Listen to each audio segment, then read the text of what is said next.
The Chicago Bears are linked to this controversial NFL draft prospect.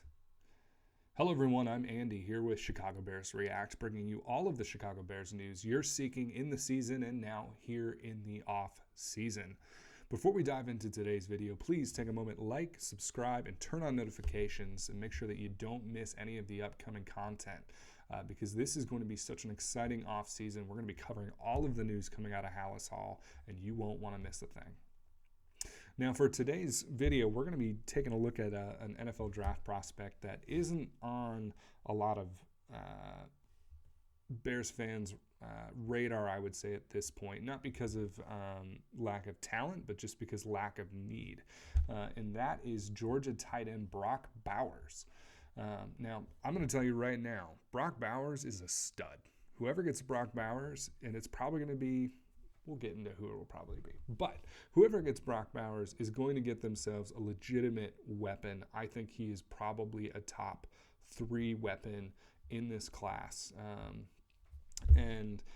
He's an immediate impact player. I believe that strongly. This is not an anti-Brock Bowers video.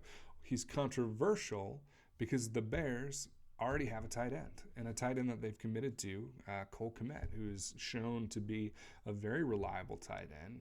He had one drop, I think, this entire season, and he was after DJ Moore, he was the best offensive skill player on the roster. And so, you hear Brock Bowers and you think, all right, so the Bears use the number 9 pick on a tight end. Is that what they need?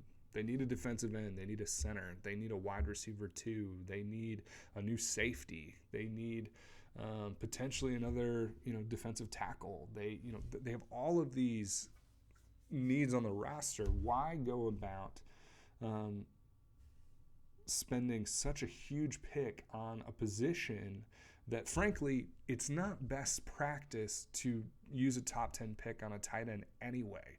So if it's already not good NFL franchise building practice, and then you're doing it for a position that you already even have your kind of guy, what's the reason? So we'll kind of take a look at that.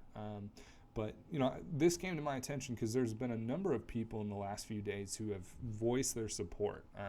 And most recently, you're looking at Clay Harbor, who is a Chicago area native. He's also a former NFL tight end.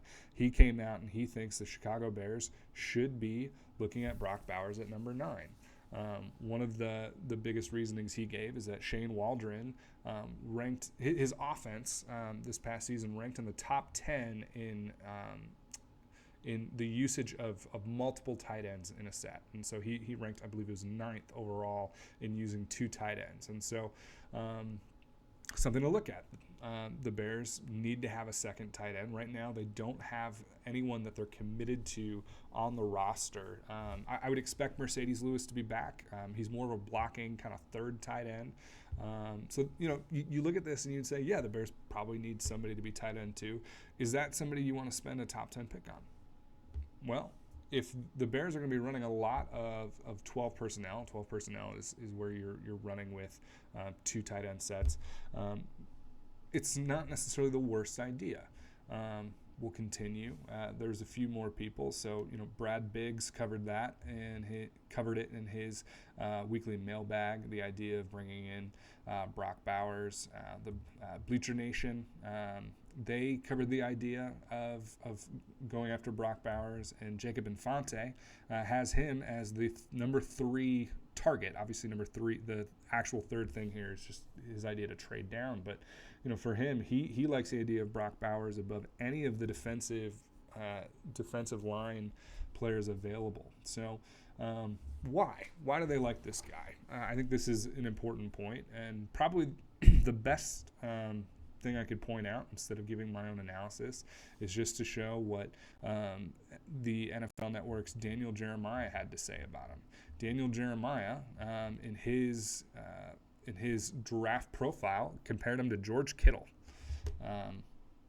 There's an exciting thought. George Kittle. Brock Bowers is somebody who he can take handoffs. He can line up in the slot. He's somebody who can play as like a traditional tight end. He's the guy that I think a lot of NFL analysts would refer to as a chess piece, right? Someone that you can use to create mismatches. Exciting prospect. And I think in a world where the Bears needed a tight end one, it would make a lot of sense. Here's why I'm going to throw some cold water on this. Just because Shane Waldron runs a lot of 2 tight end sets does not mean he schemes for tight end receptions. And that's a very different thing. And one thing that I think a lot of casual NFL fans take for granted is this idea that offensive play callers are on the sidelines trying to scheme specific people open. Doesn't happen. Maybe your 1-star player you're doing that for, just trying to make sure they get touches, but especially when it comes to tight ends, you are not coming up with entire game plans on the fly that is like, all right, we're gonna try to scheme our tight end open now here. No, you need your tight end to work within the offense, and very few offensive coordinators, or I should say offensive play callers, have an offense that heavily features the tight end. And so the question you have to ask yourself is that what Shane Waldron does? And I'm here to tell you he does not. And so we're just going to look at this past season, 2023 in Seattle, but this is representative of every single season that he was an offensive play caller out in Seattle.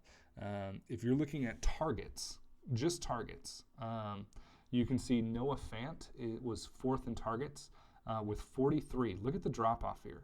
There were essentially 3 wide receivers with about 100 targets, and then Noah Fant was number 4 with 43.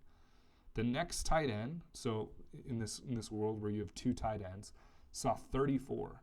They combined for like 650 yards and 2 touchdowns. And so I look at that, and I know some people are going to want to look at that, and the argument that they're going to make is, well, he didn't have a Brock Bowers. Doesn't matter.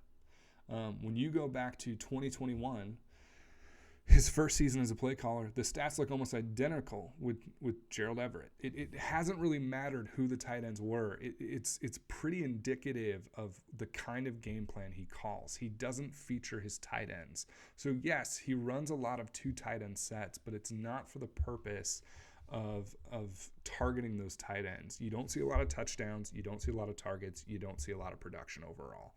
And so, I would just caution anybody who's looking at this like Clay Harbor's looking at it and just saying like, oh yeah, they run a lot of 12 personnel. Well, it doesn't really matter if you're running a lot of 12 personnel if you're not used to scheming your tight ends open, and he's not doing that.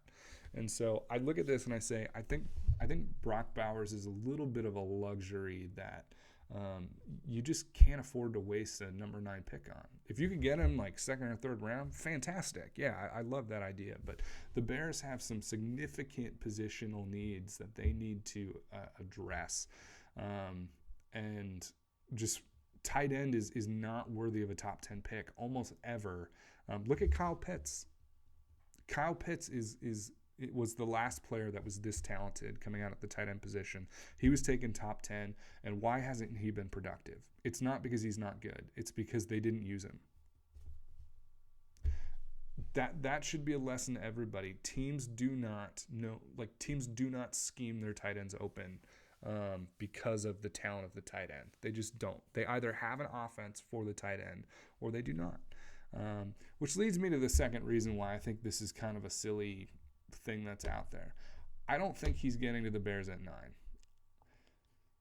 This was a tweet from Dane Brugler, Brock Bowers' reaction when he saw the Harbaugh to Chargers news. Look, is there a chance that the Chargers decide to draft, Joe Alt to, shore up their offensive line? Sure, there's a chance. But right now, they don't have that clear-cut tight end 1 out there. And Jim Harbaugh uses the tight end. He uses the tight end time and time again. He doesn't just scheme open tight ends because, I've got this talented tight end, I better use him. No, it's an integral part of his offense. When he was at Michigan, he did it time and time again. I can tell you the next big tight end name is going to be Colston Loveland. Just wait for it this time next year. He's going to be getting a lot of draft buzz. Colston Loveland is going to be the next big tight end kind of thing. He's out of Michigan. He was Harbaugh's guy. He was putting up big numbers. If you think about Harbaugh's last time in the NFL, who was his tight end? Vernon Davis, another tight end who just put up big-time numbers in the NFL because Jim Harbaugh uses his tight end. He schemes open his tight end. It's a part of his offensive philosophy. It's a part of his identity. And that's the kind of coach, that's the kind of team that really needs to be using a top 10 pick on a Brock Bowers. And ultimately, it kind of feels like an obvious fit. So I use that as an example, less because to point out that I don't think he'll be there at 9, but more just to give an example of like why isn't he necessarily as much of a fit for the Bears as he might be for other teams. And it all comes down to what is your offensive identity, your offensive philosophy. When I look at those Seattle Seahawks numbers, I see they use their wide receivers a lot. And so what does that lead me to believe? The Bears probably need to sign a free agent wide receiver and draft somebody pretty high up. So let me know what you think about Brock Bowers. Let me know in the comments. Do you think I'm wrong? Do you think that they should take a look at Brock Bowers? Or do you think they need to be looking elsewhere? Let me know. Thanks so much for watching. And as always, bear down.